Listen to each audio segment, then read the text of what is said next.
Hello everyone, কেমন আছো সকলে? আশা করি তোমরা সবাই খুব ভালো আছো। আমিও অনেক ভালো আছি।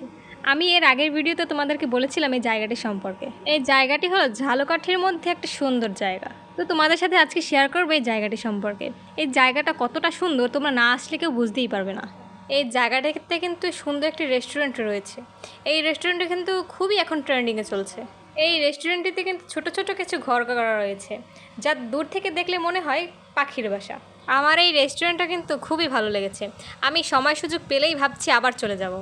যারা ভাবছেন যাবেন এবং যারা যাননি এখনও তারা অবশ্যই চলে যাবেন, দেখবেন জায়গাটা কতটা মনোমুগ্ধকর জায়গা। এই জায়গাটিতে সবসময় যেতে ভালো লাগবে, কিন্তু বর্ষাকাল যখন হয় তখন যে আবহাওয়াটা, সেই আবহাওয়াটা সবসময় থাকে না।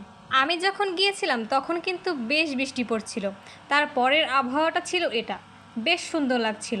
আপনারা যদি ফটোশ্যুট কিংবা অন্য অন্য ছবি তুলতে চান তাহলে অবশ্যই এখানে আসতে পারেন। তো আজকের মতো এই পর্যন্তই। আপনাদের যদি আমার ভিডিওটি ভালো লেগে থাকে তাহলে অবশ্যই লাইক, কমেন্ট, শেয়ার এবং সাবস্ক্রাইব করে রাখবেন, যাতে আপনারা প্রতিদিন আমার ভিডিওটি দেখতে পারেন। সবাই ভালো থাকবেন, সুস্থ থাকবেন। আজকের মতো বিদায় নিলাম।